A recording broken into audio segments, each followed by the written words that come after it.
নমস্কার বন্ধুরা, নতুন ব্লগে আপনাদের সবাইকে স্বাগত জানাই। আশা করছি সবাই ভালো আছেন, যে যেখানে আছেন। সকালবেলাতে উঠে এখান থেকে একেবারে ঝলমলে রোদ্দুর এসে ঘুমটা ভাঙিয়ে দিয়েছে। এইটা আসলে পূবের ঘর, মানে নর্থ ইস্টের ঘর আসলে, যে কারণে মূলত এই ঘরটাকে নেওয়া, তা আমার অন্তত নেওয়া, কারণ পূবের রোদ্দুরটা আমার সত্যি খুব পছন্দের। আচ্ছা, এই যে লতাগুলো এখানে ছড়িয়ে ছড়িয়ে যাচ্ছে, দেখতে কি সুন্দর। এটা যে কী সেটা একটুখানি আমাকে জানতে হবে। হ্যাঁ, মানে আধারে বাঁধারে এমনি এমনি হয়ে আছে। আর কলকাতা শহরের বিভিন্ন জায়গায় যে লতাগুলো এই শিকের মতো হয়ে ঝুলছে, দেখছেন না? একেবারে ভর্তি, অন্তত আমরা যে জায়গায় আছি সেখানে।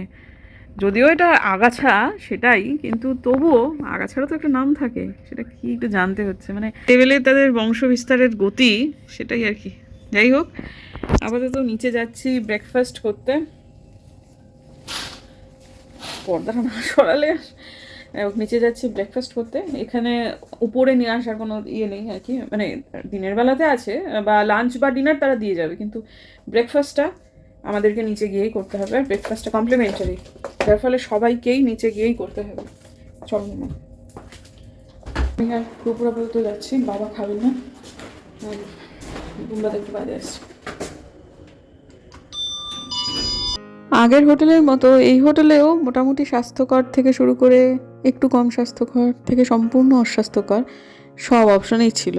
বেড়াতে এসে যদিও অত কিছু মাথায় রাখলে চলে না, কিন্তু যেহেতু বোধিসত্ত্ববাবুর শরীরটা খারাপ, সে তো একটু সাবধানে খেতে হবে, সেরকমই একটা ব্যাপার আর কি। যাই হোক, টুপুর দুটো প্লেন ধোসা বলে দিয়েছে, আর আমি ওই পাউরুটি নিয়েছি ব্যাস, আর নিয়েছি সসেজ। তারপর ওপরে গিয়ে আবার একটু বেরোতে হবে, সেটুকু ব্লগের আওতার বাইরে রাখছি, কারণ তাহলে ব্লগ অনেক বড় হয়ে যাবে। একবারে মাসির বাড়ি যাওয়ার আগ দিয়ে আবার আপনাদের সঙ্গে দেখা হচ্ছে। একটু আগের ক্লিপিংটা যেখানে ছিল সেখানেই আবার আমরা এসেছি লাঞ্চ করতে। মাঝখানে অনেকটা সময় ব্লগের আওতার বাইরে ছিলাম। আজকে যেহেতু মাসির বাড়িতে যাওয়াটা একদম নিশ্চিত, সেহেতু আমি ব্লগটা এইদিকে খুব একটা কন্টিনিউ করছি না। হ্যাঁ জি, ও স্প্রাইট। এই ভদ্রলোকের শরীর আজকে খুব খারাপ, শেষের তীরে এসে তরি না ডোবে, সেই জন্য একটু যাওয়াটা নিয়ে আমাদের। যাবো মাসির বাড়িতে, তো যাবোই, হয়তো ওই না গেলে আমরা তো যাবোই, বলে দিয়েছি ওদের।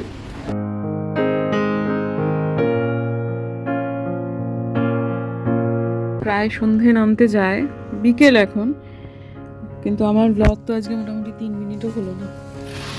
বোধিসত্ত্ববাবুর শরীরটা আজকে খুবই খারাপ। তার মানে এটা এর আগেও আমি দেখেছি, খেয়াল করেছি, কালকে রাত্রেও সেটাই হয়েছে, এবং সে কারণেই ওর শরীর খারাপ। মানে আপনারা যখন কারোর কাছ থেকে খাবার খাবেন, খাবারের কোয়ালিটি খুব ভালো হতে পারে, খাবার মান খুব ভালো হতে পারে, কিন্তু যে আপনাকে সার্ভ করছে বা যে রেডি করছে, সে যদি খুব বিরক্তি নিয়ে, রাগ নিয়ে, হ্যাঁ মানে মনটাকে kiss kiss kiss kiss kiss kiss করে যদি আপনাকে খাবারটা করে দেয়, তাহলে কিন্তু আপনার শরীর খারাপ করবেই করবে, করবেই করবে। কালকে রাত্রেবেলায় আমার কাছে ক্লিপিংটা এখনও আছে। আমরা যখন খেতে যাচ্ছিলাম, তখন ওদের না, মানে তখন ফাঁকা হয়ে গেছিলো ওখানটা, ওরা একটু হয়তো বিশ্রামের মুডে ছিল। তা আমি যখন ঢুকলাম তার বেশ অনেক আগেই বুম্বাদা ঢুকে গেছে। ওরা আসলে মানে কেউ আসছে না খাবার নিতে, তো বুম্বাদা একটু রাগ করেছে। সাধারণত বুম্বাদা এরকম করে না, তো অনেকক্ষণ থেকে দাঁড়িয়ে আছে, তো যে কী ব্যাপার আপনাদের, তাহলে বলুন আমরা বাইরে থেকে খাবার নিয়ে আসি, কেন এরকম করছেন? এতক্ষণ ধরে দাঁড়িয়ে আছি, কেউ খাবার নিতে আসছেন না, অর্ডারটা কেন এরকম করছেন? তো তখন না না সরি সরি, ঠিক আছে ঠিক আছে করে নিয়েছে। মানে খাবারটা খুব একটা ভালো মনে সার্ভ করেনি। আমার যেমন খাবার একদম ইচ্ছা ছিল না, কিন্তু বুম্বাদার খুব খিদে পেয়েছিল, খাবারের কোয়ালিটি ভালো ছিল, এবং ও খেয়েও ছিল খুব আনন্দ করে। কিন্তু সকাল থেকে উঠে ওর অসম্ভব শরীর খারাপ, ইনফ্যাক্ট রাত থেকেই ওর শরীর ভীষণ খারাপ। সব মিলিয়ে মিশিয়ে না ওই সময়টা আমাদের একটু আগে গেলে হয়তো বা ভালো হতো। কোয়ালিটিও খারাপ ছিল না, খাবারটা অতৃপ্তি করে সে খায়ও নি, খিদেও ছিল, অথচ দেখুন এরকম একটা ব্যাপার হয়ে গেল। অনেকগুলো কারণে আমাদের শ্রাদ্ধ বাড়িতে খেতে বারণ করে, যেতে বারণ করে, কেউ ওইখানে খুব সহজ মনে ভালো মনে খাবার সার্ভ করে না। আর এই কথাটা আমার বাবাও বলতেন, যে যে বাড়ির গৃহিণীর বা যে বাড়ির মানুষ, যে এক একটা বাড়িতে তো এক একজন রান্না করে, যে রান্নাটা করে তার নিয়মিত রান্না করা উচিত নয়।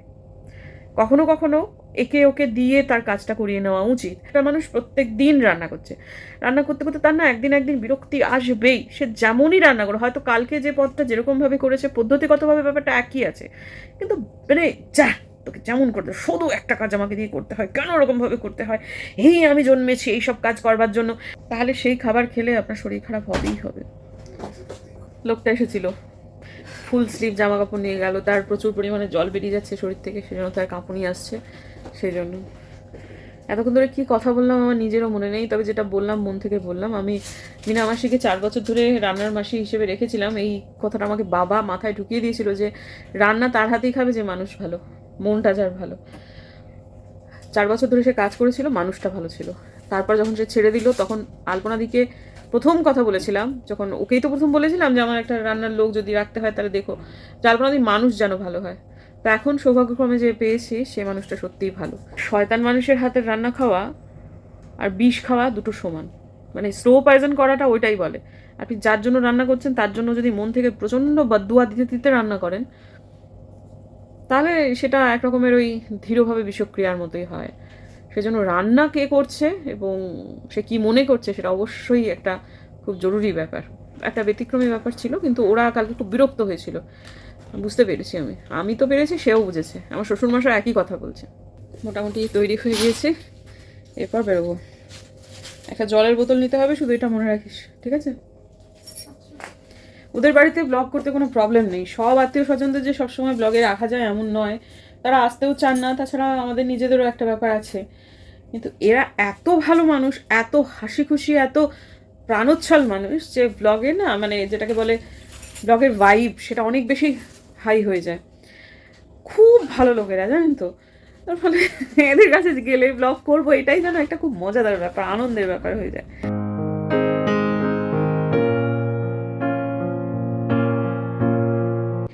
আগের হোটেলে আমার ওই গ্রো ব্যাগের আইডিয়াটা পছন্দ হয়েছিল, ওই বিশাল বড় বড় সব গাছ বানিয়ে ফেলেছে, মানে এরিকা পাম। আর এই হোটেলে আমার এই দেয়াল গাছের যে কনসেপ্ট সেটা খুব ভালো লেগেছে।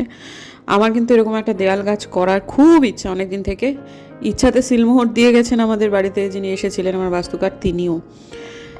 প্রথমত পরিবেশের জন্য এত গরম পড়ছে, ঘর দোর ঠান্ডা রাখতে এই ধরনের বন্দোবস্ত করাই যেতে পারে, আর এটা বাস্তুমতেও খুব উপকারী। আমি জানি অনেকের এই বাস্তুকার টাস্তুকার এসব নামগুলো শুনলে না কুচকে যায়। যত তাড়াতাড়ি দিলে না কুচকোনোকে ইস্ত্রি করে আপনার সোজা করে ফেলতে পারবেন, তত নিজেদেরই মঙ্গল। হ্যাঁ, আমি কথাটা সম্পূর্ণ সজ্ঞানে বলছি বন্ধুরা।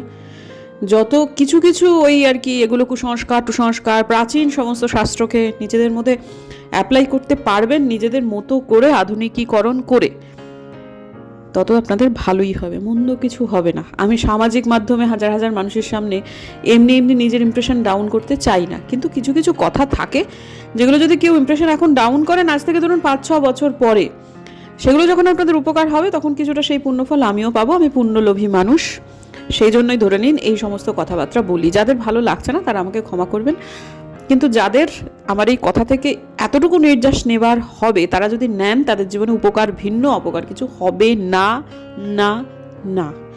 যাই হোক, এখন আপাতত চলুন যাওয়া যাক। বোধিসত্ত্ববাবুর শরীরটা বেশ খারাপ করছে, তো সেই নিয়ে আমাদের অবশ্য এই মুহূর্তে একটুখানি মজাও চলছে, কারণ যাত্রা পথটা আমাদের একটুখানি আনন্দময় না করলে হচ্ছিল না।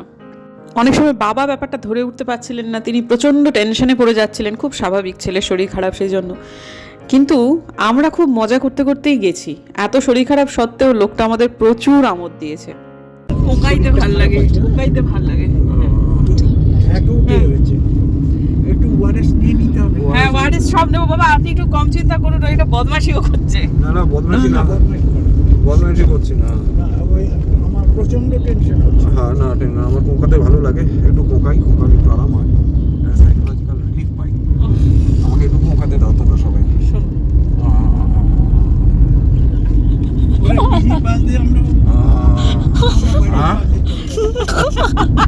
তোমরা করো না, আমাকে কোকাতে দাও। না, আমার শ্বশুর, এটা হচ্ছে আমার শ্বশুর মশাইয়ের কথা।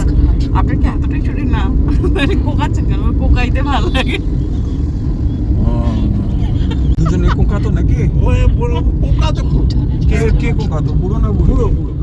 তারপর জিজ্ঞেস করলাম মাসিমা না কি বলতাম, কেন উনি করছেন, বললো কোকাইতে ভালো লাগে। কোকাইতে ভালো লাগে, সে পা থেকে মাথা পর্যন্ত ঘুরে পড়ে যাও। আর এরা 1200 কোটি টাকা, 1300 কোটি টাকা, 90 কোটি টাকা। ওরে গায়ে কিছু দে, একটা নাইটি পরা অন্তত। এবার ভদ্রমহিলা রসিকা নাকি এটা পরিস্থিতির চাপে তিনি নাইটি পড়াতে চাইছিলেন নিজের হাজবেন্ডকে, আমি কেউ জানি না, কিন্তু মানুষ আমোদ পেয়েছে, মানুষ স্বস্তি পেয়েছে, মানুষ শান্তি পেয়েছে। তুমি কোকাতে ভুলে যাচ্ছ না আমাকে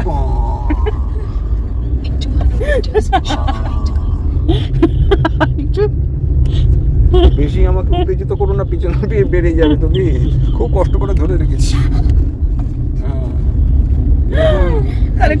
এরকম প্রাকৃতিক দুর্যোগ আমার বহুদিন আসেনি জীবনে। আরে যাচ্ছ তো মাসির বাড়িতে, ওখানে গিয়ে ও ঝড় কাল বৈশাখী, চুপ করো, মনে ভালো লাগে এবার বিরক্ত লাগছে।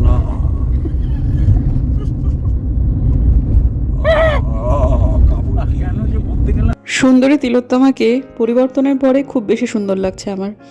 হ্যাঁ, এটা আগের বার অনেকেই কমেন্ট করেছিলেন যে এটা কিন্তু এই কয়েকদিনে সরকার করে ফেলেনি, এটা আগে থেকেই ছিল। কথাটা কিন্তু সত্যি, কিন্তু দৃশ্যসুখ থাকে না তখন যখন কিছুক্ষণ পর কোনো একজনের ফটোতে নিচে অনুপ্রেরণায় ভালো করে তো শহরটাকে দেখতেই পারতাম না। তার আগে ওই দুপা দূরে তো মস্ত বড় করে অনুপ্রেরণা। জিনিসটা যে সুন্দর, সে দৃশ্যসুখের মাঝখানে এগুলো চলে আসলে মনস্তার থেকে একটা ক্লান্তি তো আসে, সেটাই হয়েছে। না হলে তিলোত্তমা আগেও সুন্দর ছিল, এখনও সুন্দর। এই প্রসঙ্গে আমার নিজের একটা ঘটনা বলি। আমার বিয়ে হয়ে আসার পর এই বাড়িতে একজন আমাকে একটা সোনার উপহার দেন।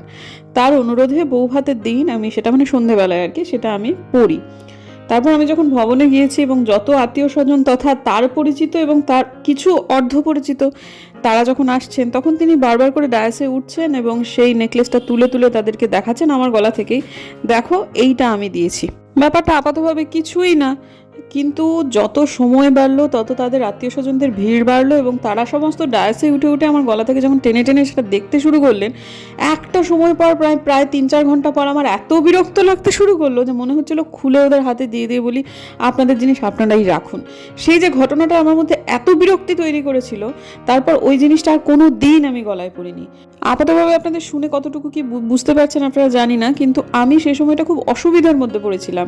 নতুন বউ, কাউকে কিছু বলতে পারছি না, সবাই গলায় যেরকম দড়ি ধরে আর পেছনে টার্সেল ছিল, টার্সেলটা আবার মেকআপ আর্টিস্ট কেমন করে যেন একটা বেঁধে দিয়েছিল, সেটা একজন এদিকে টানছেন একজন ওদিকে টানছেন, মনে হচ্ছে যেন গলায় দড়ি বাঁধা আমি একটা গরু, একবার এদিক যাচ্ছি একবার ওদিক যাচ্ছি। খুব অপমানজনক মনে হয়েছিল। সেই হচ্ছে এই ব্যাপার যে প্রত্যেকটা মিনিটে এটা আমি করেছি, এটা মানুষকে বড় বিরক্ত করে। একটা সময় পর্যন্ত ঠিক আছে, তারপর বড় বিরক্তি লাগে।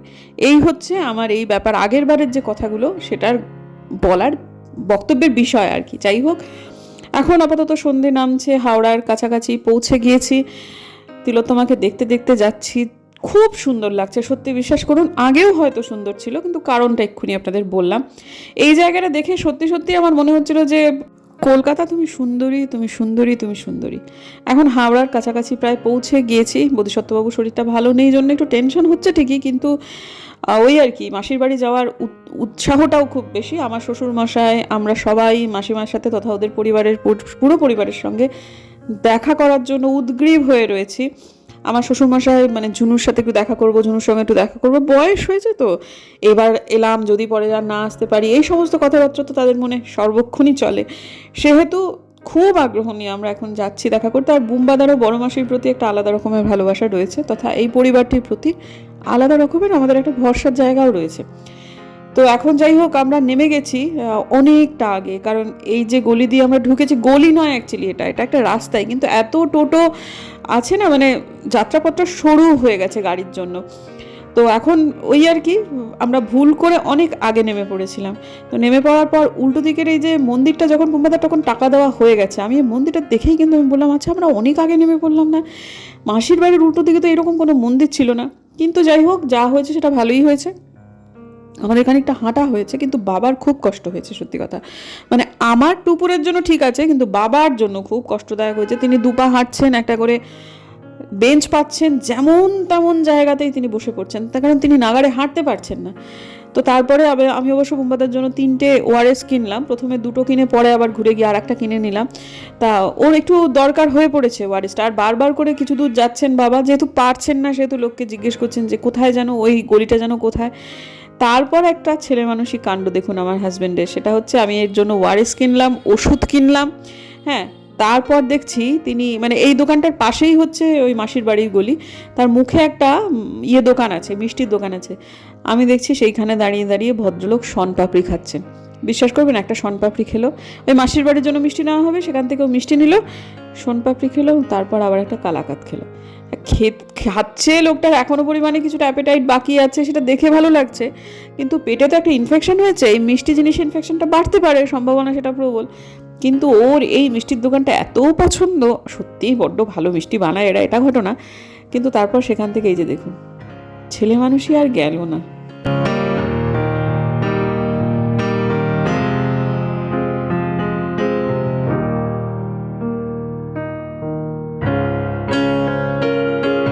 কিছু আর বলার নেই বন্ধুরা, মিষ্টি খেতে মানুষটা এত ভালোবাসে, এই লোকটারই হয়ে গেল সুগার। তারপর এই সময়টাতে আজকে এমন একটা দিনে এলো যে দিনটাতে মানে কমিয়ে ফেলেছে যদিও সুগার, কিন্তু তবুও এমন একটা দিনে আসা হলো যেদিন পেটে হয়তো বা অতটাও মানে সে ভালো নেই, থাকলে হয়তো বা আরও কিছুটা সে খেতে পারতো। কিন্তু ঠিক আছে, কি আর করা যাবে। এখন আপাতত মাসির বাড়ির উদ্দেশ্যে রওনা দিচ্ছে।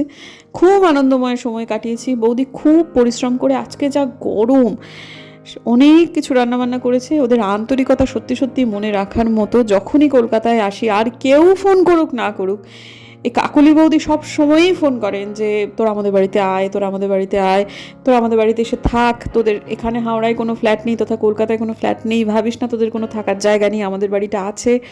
সত্যি সত্যি এই আন্তরিকতাগুলো কিন্তু খুব মনে লাগে। আগের বার আসতে পারিনি, খুব মন খারাপ করছিল, এইবার না আসলেই হচ্ছিল না, তাই জন্য চলেই এলাম। সুন্দর করে টাকা বিয়ের আগে পরে কি ভালো লাগছে মিলি দেখতে। তো কত হাতের লাঠি আপনার নাতি, হ্যাঁ দেখি ঠিক করে দিল, হাতের লাঠি নাতি, সেটাই বলছি, লাঠির ফটো। মুন কেমন আছিস? ভালো, হাতটা তুলে বেশ বলে কেমন আছিস? ভালো, খুব ভালো দিচ্ছে। মা কোথায় তোর? আচ্ছা, এবার একটু মিলির বিয়ের অ্যালবামগুলো দেখি, কি ভালো লাগছে দেখতে। উফ, আর ওকে দেখতে ভালো লাগবে না কারণ দেখুন এরা না মানে এটা ফ্যামিলি, বুজুন্দা বৌদি ছেলে প্রত্যেকে দেখতে খুব সুন্দর। আর মিলির যেন প্রত্যেকটা অকেশনেই মিলিকে বেশি বেশি করে সুন্দর লাগছে। আমার তো একবার মনে হচ্ছিল মেহেন্দিতেই বোধহয় মিলিকে সব থেকে ভালো লাগছে। বুম্বাদার আমার শ্বশুরমশাই এসেছিলেন মিলির আশীর্বাদী অনুষ্ঠানে, সেখানে মিলিকে অসম্ভব ভালো লাগছিল দেখতে। এটা হচ্ছে সুমনদা, বুজুন্দা আর মিলি মেহেন্দির দিনে খুব আনন্দ করেছে, সেটা বুঝতেই পারছি। সত্যি সত্যি আমরা মিস করে গেলাম। দুপুরের একেবারে উচ্চ মাধ্যমিকের নাক গোড়ায় অনুষ্ঠানটা হয়েছে, সেই জন্যই মিস করেছি। নাহলে এদের বিয়ে মিস করাটা মানে আমার কাছে খুবই বড় একটা দুর্বিপাক বলা যেতে পারে। এটা হচ্ছে বাচ্চুদা, মিলির নিজের কাকা, আর এই ছবিটা কি অপূর্ব লাগছে। তবে সব কিছু মিলিয়ে মিশিয়ে না মিলির একটা নো মেকআপ লুক আছে যখন ও শ্বশুরবাড়িতে ঢুকছে, সেইটা ছিল আমার দেখা সব থেকে সুন্দর একটা মুহূর্ত। এটা মিলির পিসিমশাই, আর এইটা হচ্ছে আমাদের সুপ্রিয়, আমাদের জামাই। এটা হচ্ছে সুপ্রিয়র বাবা মা।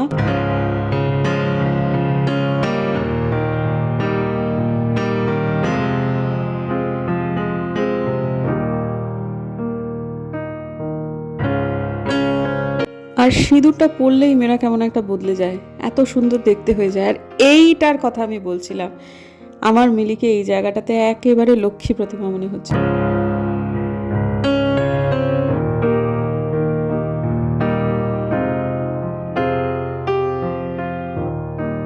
ইনি হচ্ছেন রুমাদি। রুমাদি এই বড় মাসির মেয়ে, কাছেই বিয়ে হয়েছে, তাই জন্য আমাদের সঙ্গে দেখা করতে এসেছিল। কত কত রান্না করছো? একটা জিনিস আনি তারপর দাঁড়া, সেটা কি বলো দেখি। হ্যাঁ, পাস্তা। আচ্ছা, এটা তো টুকুর খুব পছন্দ করবে। পাস্তা পছন্দ করে বলেই তো পাস্তা লুচি এই গরমের মধ্যে ঘেমে নেই। লোকটা বৌমা কতবার রান্না করেছে, কত লক্ষ্মী বৌমা বাড়ি। হ্যাঁ, সে তো বটেই। সত্যি সাজিয়ে গুছিয়ে দিলে কে না খাবে বলো তো। আর সেখানে তোমার দেওয়ারটা এরকম, ও বলছে ডাল আলু সেদ্ধ ভাত, আমি সেটার অপশনও আছে। হ্যাঁ হ্যাঁ ঠিক আছে, একটু মাছ আছে যদি খাই খাবে। দারুণ, কি সুন্দর গন্ধ বেরিয়েছে বৌদি। হ্যাঁ, এটাই ছেলেমেয়েরা ভালোবাসে। আমি জানি কুকুরও খাবে। আমি একটু আম কাটি। না আমার খেতো না, বড্ড বাড়িতে ছিল তার। রসগোল্লা সব করা ওর খুব ভালো, কে জানে। আমাদের মতো কলকাতায় হয়ে যাবে। তা আমার দাদাটার কি বসার জায়গা হচ্ছে না? এইটা কার? এটা টুকুরের? এটা এটা টুকুর, টুকুরকে ভালো মানাবে, বেশ ফর্সা, অল্প বয়স। হুম। কালারটা আর এইটা তুই নে, এটাও যা। ঘড়িটা দে হুম। আমি ঘুরিটা দিত কাকাকে।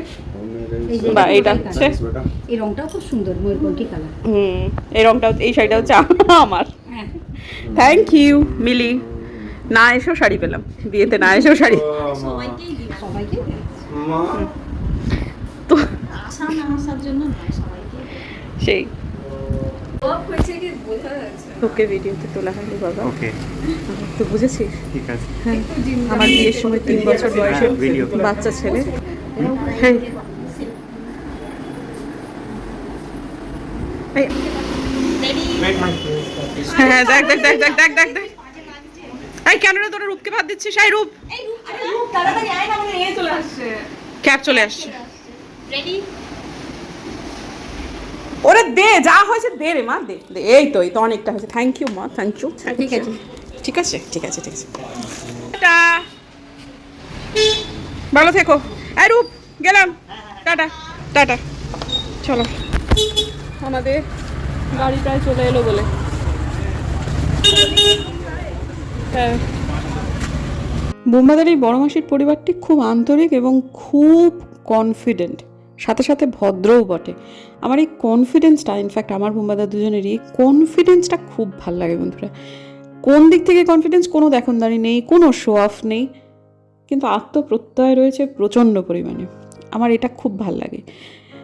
এবং আর একটা জিনিস আমার নিজের মনের মধ্যে খুব বেশি লাগে, সেটা হচ্ছে মেসোমশাইকে তো দেখাতে পারিনি, তিনি অসম্ভব ভালো মানুষ ছিলেন, মারা গেছেন।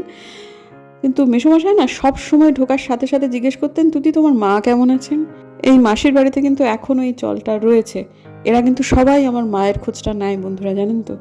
এটা আমার মনকে খুব নাড়িয়ে দেয়। সব সময়ই সব মানুষে সেটা করে না, আত্মীয় স্বজনদের মধ্যে মোটেই সেটা হয় না, কিন্তু যে পরিবার এটা করে তাদের প্রতি আমার একটা আলাদা সফট জায়গা অবশ্যই থাকবে। আমার ওই 77 বছরের একা একা মা নিজের লড়াইটা নিজের লড়েন, তার জন্য যারা এতটুকু অন্তত ভাবে, এতটুকু জিজ্ঞেস অন্তত করে মুখ ফুটে, তাদেরকে আমি একটা বিশেষ জায়গা দেবো, সেটাই তো স্বাভাবিক। আর বড় মাসিদের কাছে এটা আলাদা করে ভালো লাগার কি ব্যাপার, সেটাই হয়তো ওরা বুঝতেই পারবে না, কারণ এটাই তোদের কাছে স্বাভাবিক। ওরা তো সবাইকে নিয়েই সব সময় চলে এসেছে। এটা আমার আরও বেশি ভালো লাগা তৈরি করে। চলুন বন্ধুরা, আজকের দিনের জন্য ব্লগটাকে শেষ করব। দেখা হচ্ছে কালকে একটা নতুন ব্লগে। ভালো লাগলে সাবস্ক্রাইব করবেন, পাশে নোটিফিকেশন বেলটাকে অন করবেন, যাতে ভিডিও দিলেই নোটিফিকেশন সবার আগে আপনাদের কাছে চলে যায়। দেখা হচ্ছে আগামীকাল একটা নতুন ব্লগে। কালকে ফেরত যাচ্ছি, সেই ব্লগটা শিলিগুড়ি কলকাতা ব্লগে। ততক্ষণের জন্য বিদায়।